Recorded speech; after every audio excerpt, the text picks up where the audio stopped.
What's up, Internet? This is Rambling Josh, and today I decided that I was going to make a little bit more positive video. The last couple that I made have been kind of ragging on little things that I've seen in games recently that were frustrating me, so I figured why not make one talking about what I actually do like.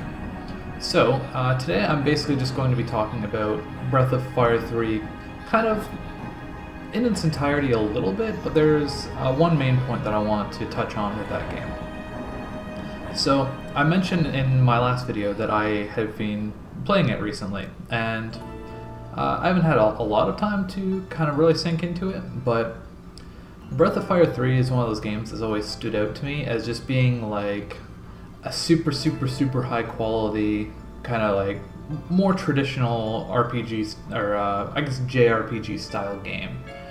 And to me, the whole series has always been like a super high quality experience. And one of the things that I always appreciated about the series is that, especially the last three games, 3, 4, and 5, we're not going to talk about Breath of Fire 6, they'll try to do something a little bit different. Like Breath of Fire 1 and Breath of Fire 2, they kind of stick to the formula a little bit more, which they're still very good games, but from 3 on, they all kind of stepped it up a little bit more. And some of the things that really stood out to me about Breath of Fire 3 in particular are that it's like a super colorful, like extremely charming game. It's got like some really fun characters. The sound design in that game is amazing. And I think you can say, it's got some issues, but one of the things that I didn't even really necessarily remember until I started playing the game again, or even just until I started thinking about playing the game again, is how much depth there is to the game. And I think that what that comes down to is that a lot of the depth in Breath of Fire 3 is, I think you could call it like hidden depth. And I think that's probably one of the game's biggest strengths. So one of the arguments that people have a lot about games, and I think it's fairly relevant to RPGs, especially these days, now that we live in a post-Final Fantasy XIII world, is the concept of linearity. You have, games. Some games you walk a set path, and other games you can kind of take your own route through the game, kind of idea.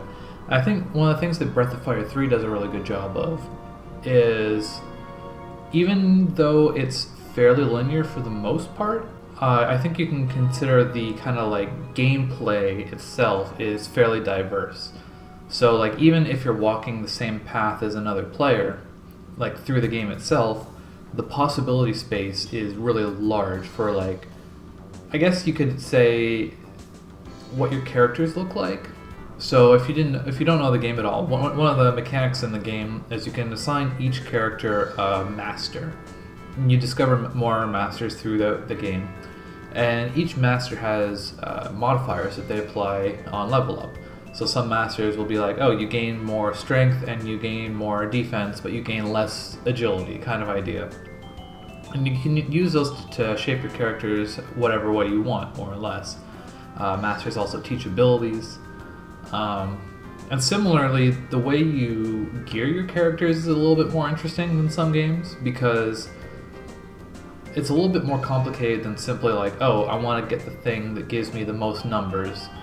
Because pretty much universally, if you're equipping better armor especially, you have like heavy armor that's going to weigh you down and makes you slower. And they made the speed a little bit more worthwhile than sometimes as well, because if you're fast enough, you get what's called an EX turn, which essentially means you're able to take 2 actions every round of combat. So you can make that decision that maybe taking more actions is more important to you than having more defense. And those are 2 things that kind of combine together to be like, okay, I can kind of build a character, I can design my strategy around a certain thing. And that's before even getting into the enemy skill system. So beyond the skills that characters learn from leveling up, that they learn from training under masters, you also have this ability to examine an enemy, and if they use an attack, then if it's the right attack, then your character has a chance of learning that spell, or that skill, or whatever you want to call it. And while I think there's a fair amount of room for criticism of the way this mechanic works out, I also think there's potentially one of the smartest mechanics in this game. And one of the best things that it does is it really brings out the personality of all the enemies, because it kind of registers in your head a little bit better like what each enemy is and what they do when it's relevant to you more directly, because that could be a thing that you also want to do. And one thing that they did a really good job of to kind of complement that is that a lot of the enemies have kind of like special characteristics that can go along with certain types of attacks. So maybe there's like a tree enemy or something and you use a fire spell on it. Maybe he like gets lit on fire or something. I don't know. I'm not sure if that's even something in the game. It probably is somewhere. But that kind of goes further towards the same idea, right? Where this enemy becomes kind of like an entity that you can interact in a more organic way rather than just you're a bad guy who does things and I'm going to kill you. You kind of identify them as like, okay, you are a thing that has properties, and I can use my abilities that also have properties to interact with you in kind of like a larger spectrum of ways. And that's really interesting. And one of the things that I think impresses me the most is the fact that this is really evident from like right from the get-go of the game, if you kind of pay attention and know what you're doing kind of thing. So let me give you some examples. In the kind of first kind of segment of the game, it's very linear. You kind of meet some dudes, you steal some stuff, you go into this guy's mansion. It's a very linear segment. There's not a whole lot of places you can go at that point in the game. It effectively serves as like a tutorial, and you can play it as just kind of like a very linear experience if you want. You can just, these are just some RPG enemies, I'm just going to beat them down, I'm going to buy some medical herbs, I'm going to do what I want. But if you're really paying attention to the game's mechanics, you can kind of take advantage of that kind of possibility space concept a little bit better.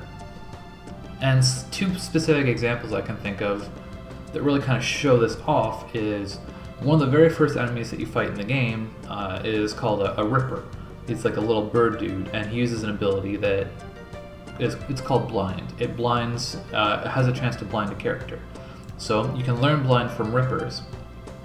And also, one of the first enemies in the game is, fairly typically for Breath of Fire games, you fight very early on Aigous, which they're kind of like the Dragon Quest slime guys, but they're, big blue guys. Or there's different variants of them, but there's like slime things with like little eyeballs on top.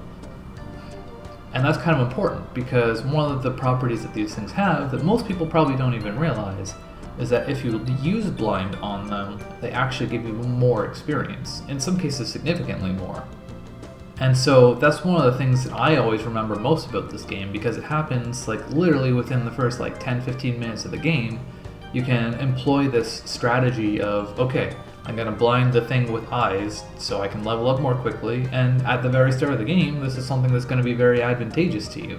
And another very effective strategy is that Aigous have a property where if you leave them alone for 10 turns, keeping in mind that they're they're basically the lowest level enemy in the game, Aigous will use an ability called Snooze, in which they put themselves to sleep, they regenerate a bunch of HP and a little bit of AP as well. AP being like ability points, the like MP equivalent.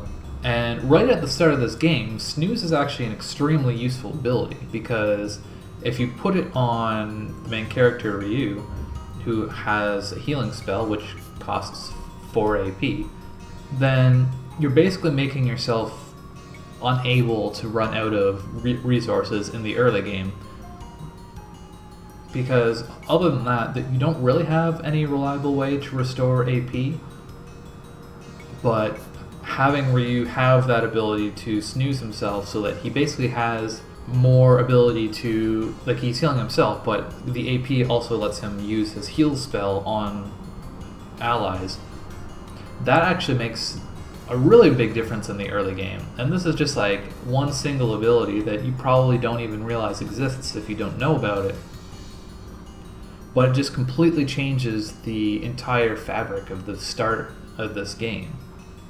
And if you're smart about it, it doesn't, like, using snooze is not even necessarily a disadvantageous thing.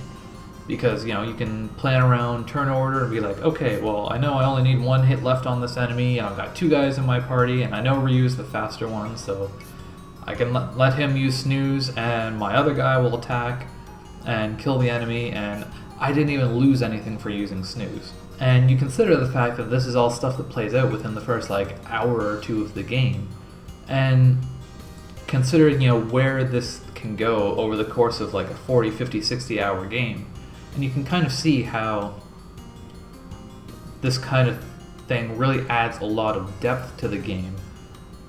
But it's all under the surface, right? Everything in this game is a secret waiting to be discovered.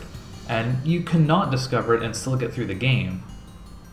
But there's so many nifty little micro interactions that really help bring the world to life. And I think that's a really big part of what makes Breath of Fire 3 stand out so much to me as just kind of an A-tier game. For the most part, it's a very high quality game, but it's fairly linear, but for someone who is willing to look for the depth, who's really kind of willing to kind of go beyond just scratching the surface kind of thing, someone who's willing to dedicate a little bit of time and mental energy to this experience, it's really rewarding for them. And I think that's a big part of why you see so many people these days look back so fondly on this game, and I think most people probably consider it their favorite game in the series. I don't know that I agree, but I'd have to think about it more. But yeah, anyways, that's just some kind words that I wanted to say about Breath of Fire 3. So, catch you later.